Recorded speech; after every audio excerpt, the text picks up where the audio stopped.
gimana nih terkait apa latar belakangnya apa dan pasal apa yang Ya, kalau pasal nanti ada Endo ya. Saya mau jelaskan aja dulu. Hari ini kita membuat laporan ya, terkait kemarin kan sudah ada yang laporan juga kan. Itu ibaratnya kalau saya mau mulai dulu tuh pernah nonton India kan? Kalau sudah bunyi, wah itu berarti sudah mau perang tuh. Jadi kayak film Mahabharata, ya. Kayak film Mahabharata. Tapi untungnya klien saya ini ibarat kalau film itu dia Arjuna, ya. Yang sono Duryodhana.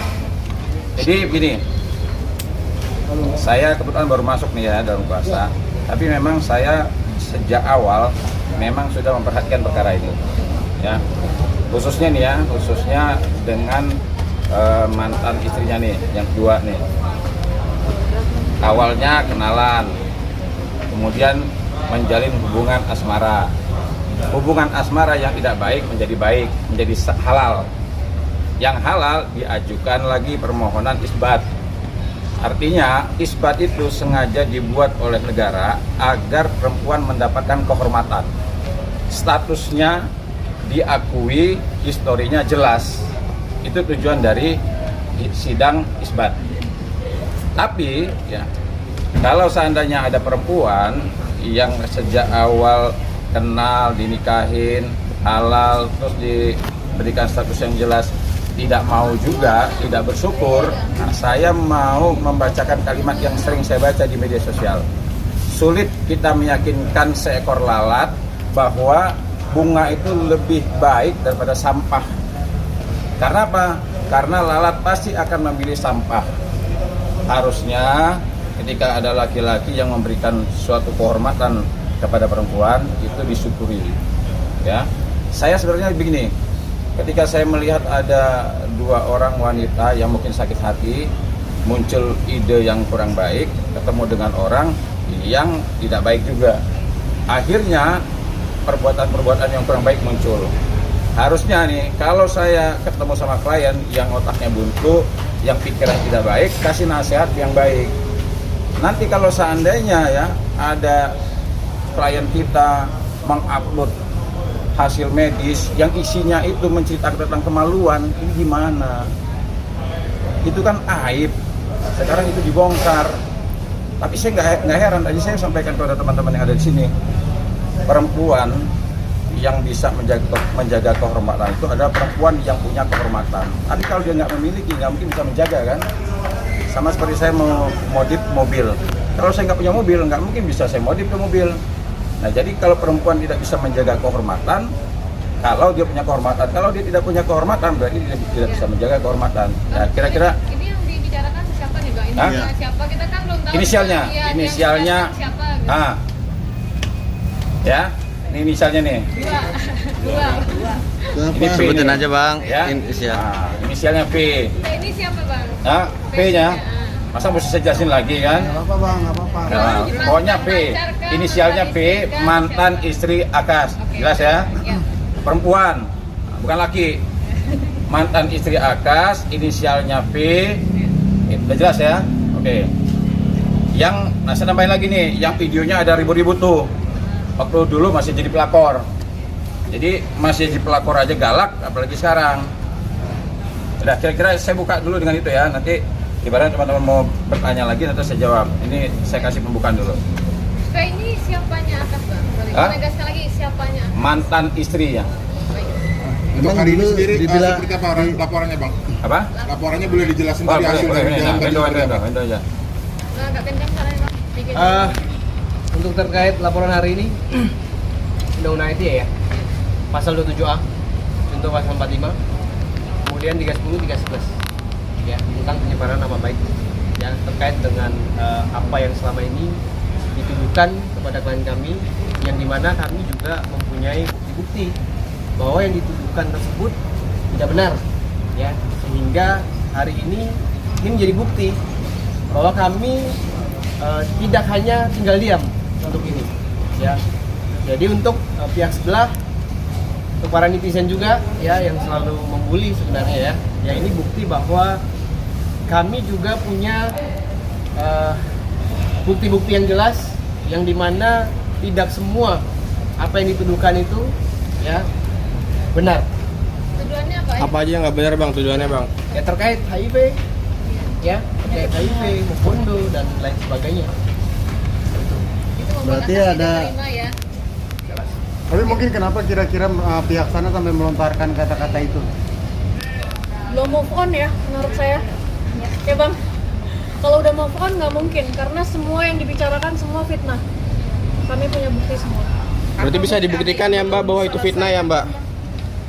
Udah, kalau saya begini, pertama setuju saya Anda mengatakan sebelum apa? Move on. Ya itu. Jadi tadi saya sampaikan kan, saya sebenarnya kasihan ya. Sayangnya dia bukan klien saya. Kalau klien saya pasti akan nasihati. Kalau seandainya dia mengumbar-umbar tentang keburukan mantan suaminya, nah pertanyaannya begini, apa mungkin nanti ada laki-laki yang mau sama dia?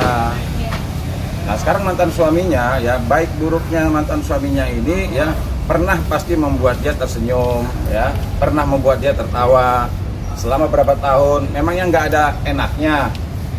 Nah kalau seandainya sekarang ini saya geli tuh dengan cerita-cerita masalah yang disampaikan oleh pihak mereka itu di media sosial, didengar oleh publik, itu omongannya kok, aduh, saya mau ngomong aja nggak teh malu. Terus di kalimat itu tulis nama kemaluan tuh ini gimana, cerita-cerita.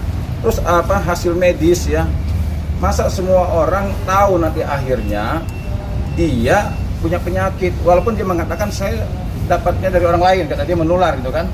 Tapi intinya kan itu harusnya dijaga. Makanya saya bilang sayangnya dia bukan klien saya. Kalau klien saya larang. Saya bilang sama Akas, wajah kamu ganteng tampan, jangan kamu rusak dengan kelakuan kamu yang buruk. Tapi kalau wajah kamu buruk, jangan kamu tambah dengan kelakuan kamu yang buruk. Jadi kalau seandainya wajahnya buruk, kelakuannya buruk, yang mau dinilai apa lagi? Nah itu yang saya bilang sama Akas pertama kenal. Ganteng kan? Kayak Arjuna. Tapi jangan dirusak dengan kelakuan yang buruk. Nah kalau kelakuan sudah buruk, wajah buruk, terus yang mau dinilai apa lagi? Ucapan buruk lagi. Itu saya lihat ucapannya kan, saya tidak mau berhubungan sama kamu karena ada penyakit ini, nanti murah mati. Direkam sendiri, diupload sendiri. Dan bilang dia kalau kita yang playing victim. Ya. Nah, gitu.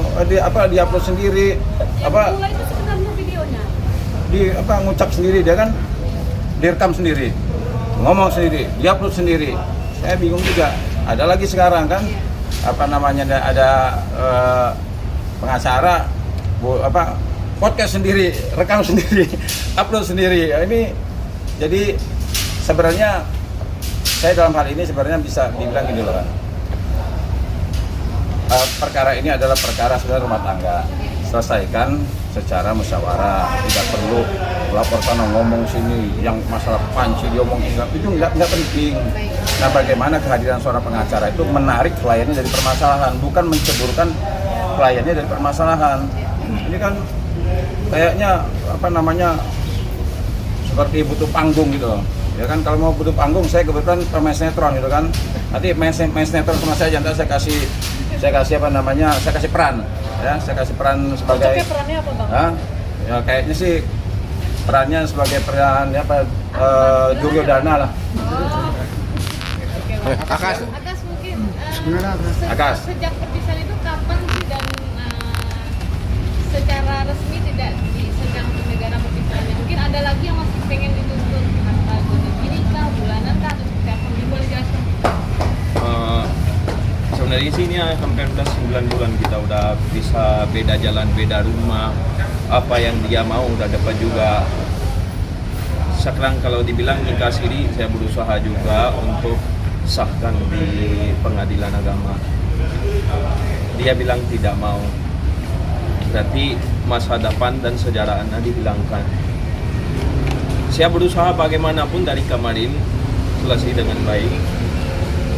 Tapi yang mengirim opini ke publik seperti masalah keuangan, panci, beras, garpu, itu kayak laki-laki yang paling miskin pun hal-hal itu gak bakal lakukan. Kalau walaupun dia cabut dari rumah di mana ada anak-anak dia, gak mungkin dia bawa garpu, beras, biskuit, toples gitu. Hal-hal itu kayak kita mau menjatuhkan orang. Itu ada kata-kata dalam bahasa Inggris, if you cannot kill someone, kill their character, they will die by themselves. So, kalau kita tidak bisa membunuh orang, membunuh karakter mereka, akan mati sendiri nanti. So itu dia gak sepintar itu. Cuman apa yang saya lihat selama 9 bulan setelah dia mulai podcast sama pengacara, aku lihat itu bukan diri dia. Saya gak kenal sama dia seperti itu. Dia gak pernah sejauh ini untuk menjatuhkan atau mengirim opini atau dia gak pernah. Tapi sekarang menurut aku dia udah di dalam tengah-tengah di mana dia gak bisa mundur dan gak bisa maju juga. Apa sih So, pemicu perpisahan kalian? Berpisahan kita cuman komunikasi kita tidak baik, selalu depan anak-anak kita kelahi.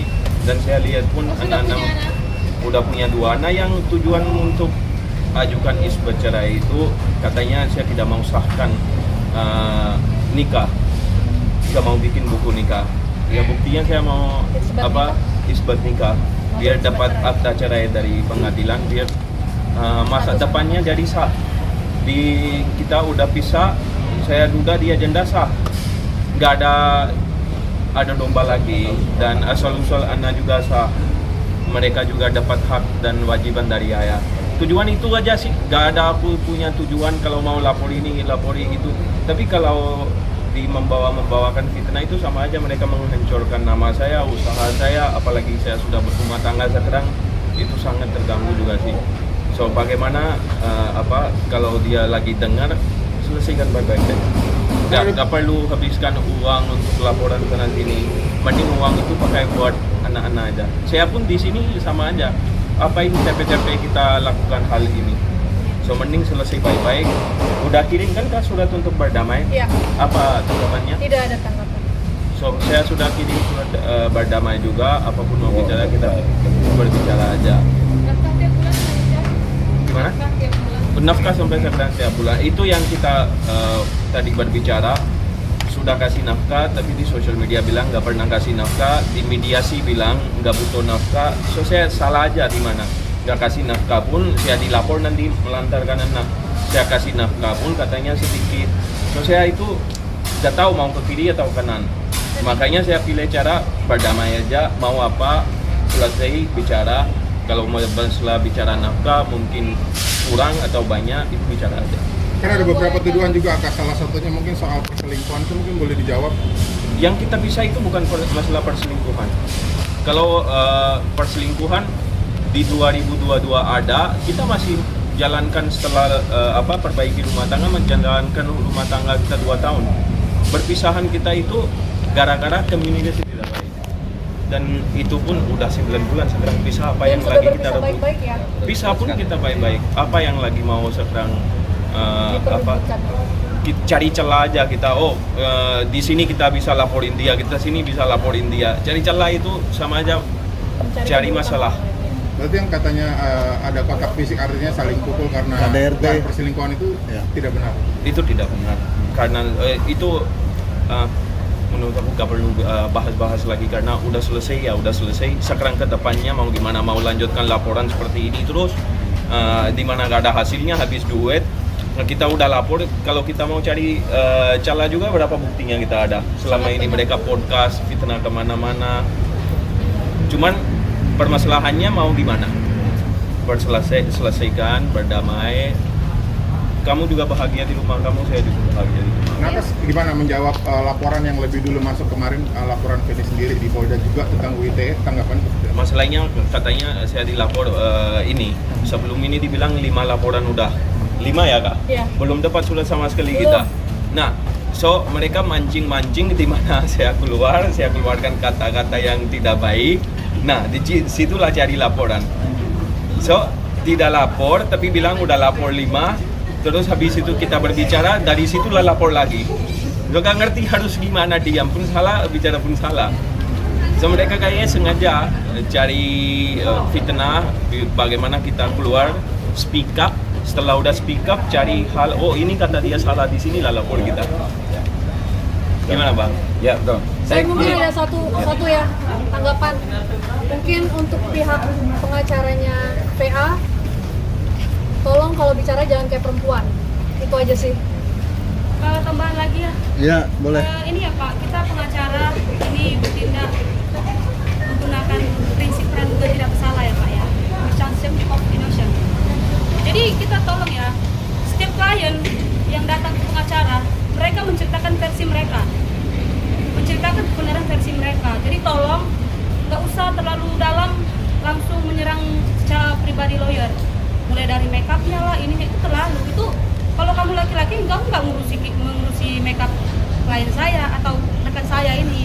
Jadi tolonglah kalau kita ini punya klien masing-masing, kita urus aja masalah masing-masing, profesional aja. Nggak usah terlalu jauh dan terlalu dalam bicara mengenai rekan kita sendiri. Karena kita juga kita punya kode etik sendiri. Kalau yang di sana mengancam dengan kode etik kita juga bisa. Cuma kalau bicara mengenai profesional, aduh, kami membiarkan Anda bicara apapun, cuma harus dijaga lah, jangan terlalu maju gitu ya Pak ya. Itu aja sih dari Mbak saya. Adrina, katanya kan menuding pihak PH-nya sendiri seolah-olah pengacara mafia, ini menyikapinya gimana? Pengacara seperti perempuan, terlalu banyak omong. Kerja aja yang baik, nggak usah banyak omong gitu loh. Jadi menurut saya mereka pihak sana itu terlalu banyak omong-omong yang sebenarnya sangat jauh dari fakta. Itu aja. Akas, ini kan ada tudingan juga kalau bahwasannya Akas sendiri yang melakukan membuka aib dari permasalahan ini. Seperti apa menanggapinya? Nah itu yang tadi kita jelaskan juga. Yang pertama kali membuka itu di 2023 di upload Instagram dia. Habis itu 2024 di upload video penyakit hewan. Sekarang posisi kita itu kalau kita diserang sama ribuan orang, kita harus menjelaskan juga. Seperti ini kita sekarang berbicara, ini bukan buka air tapi menjelaskan. Kalau kita ditampar, siapkan untuk muka juga untuk tampar. Nggak bisa kita dituduh-tuduh, kita diam aja. Berarti ya apa yang dia katakan itu salah. Apa yang dia katakan itu benar, kita salah emang. Tapi siapapun duluan, nah, maksudnya kalau dia bilang saya duluan mengeluarkan air, ya udah saya minta maaf. Kita duduk baik-baik, bicara aja selesai. Apa yang direbutkan? Sekarang saya yang bicara tentang air, kamu lebih banyak bicara, berarti kita buka baju sendiri di ruang media. Saya 1 kali bicara, kamu 10 kali bicara. Yang kita bicarakan rumah tangga kita. Ada yang beruntung nggak di situ? Mungkin beruntung brand dapat banyak view, endorsean, live jualan di TikTok Shop, enak. Tapi hal ini akan ada trauma buat anak-anak saya yang tidak bisa menggantikan dengan uang. Yang ini media live hari ini atau video dari ini kapanpun ada di sosial media juga. Anak-anak bisa lihat kan, bapak yang bicara tentang kemaluan ibu, ibu yang bicara tentang penyakitan bapak, itu sampai kapanpun ada. Dan uang dari live penghasilan job gak bakal bisa ganti trauma anak. Akas, mungkin Akas dengan Mbak Adrina, alasan apa sih akhirnya datang menghadiri di salah satu podcast? Mengklarifikasi. Tujuannya hanya mengklarifikasi. Jadi klien kami sudah sangat jauh dibuat stigma negatifnya, maka dari itu kami berhak untuk klarifikasi. Ya lagi gini, saya mau tambahin ya. Kalau seandainya tadi tanggapan kan bagaimana Akas dilaporkan kan. Jadi Akas sudah menyampaikan bahwa kalau hanya mencari kalimat-kalimat yang diucapkan oleh Akas terdapat kesalahan, kemudian ini dilaporkan. Saya mau bilang begini ya, kita ini orang Indonesia harus bisa memahami bahwa Akas ini adalah orang Pakistan. Dia bukan lahir di Indonesia asli.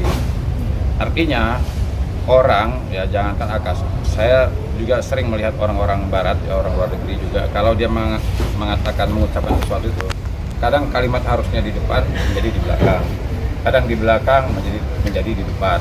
Saya contohkan begini, kalau umpamanya nih, saya ibaratkan saya Akas nih, Gibran Rakabuming bapaknya Jokowi, salah nggak ucapannya?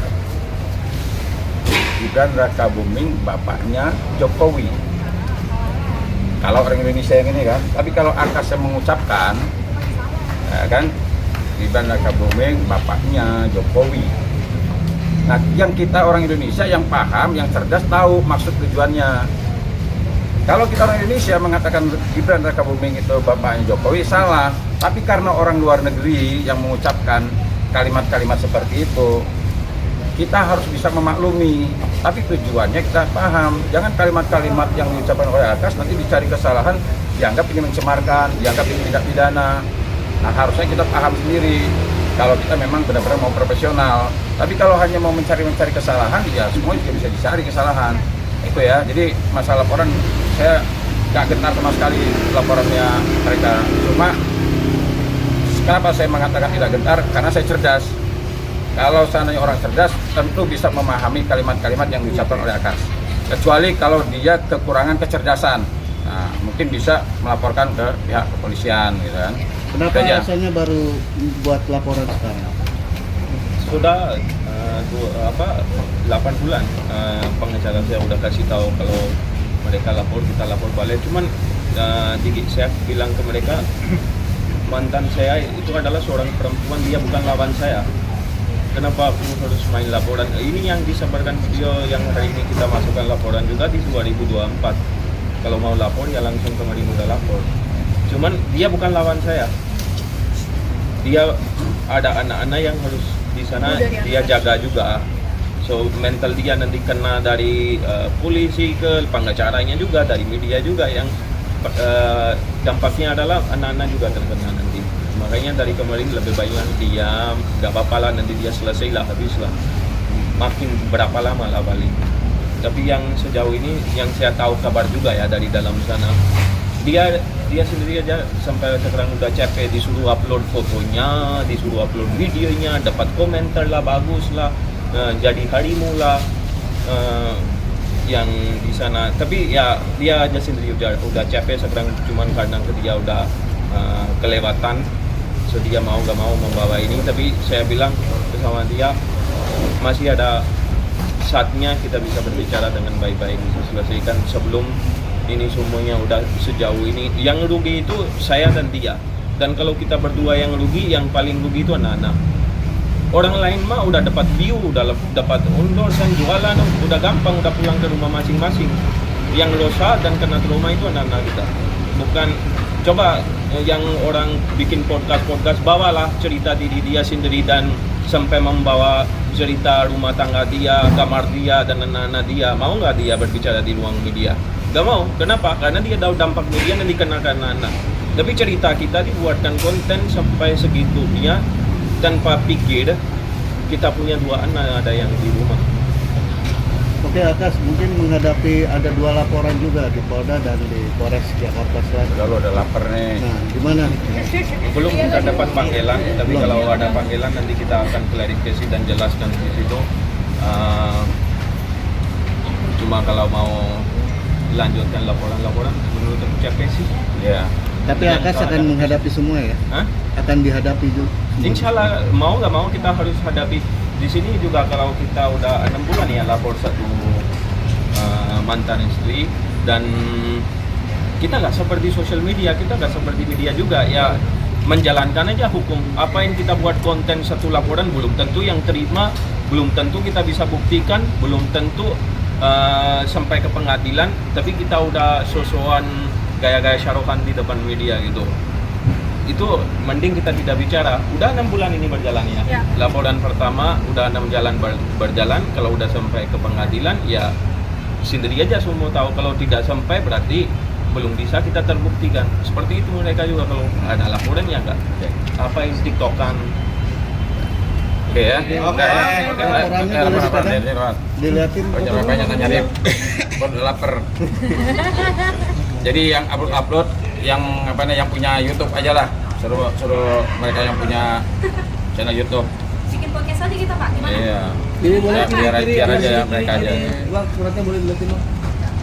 Tuh. Kiri dulu. 1, 2, 3, sekali lagi 1, 2, 3. Siap, terima kasih. Sini Bang Endo. Ke kanan Bang. Oke. 1, 2, oke. Akas, terkait tudingan Tanya lah. Jangan jawab.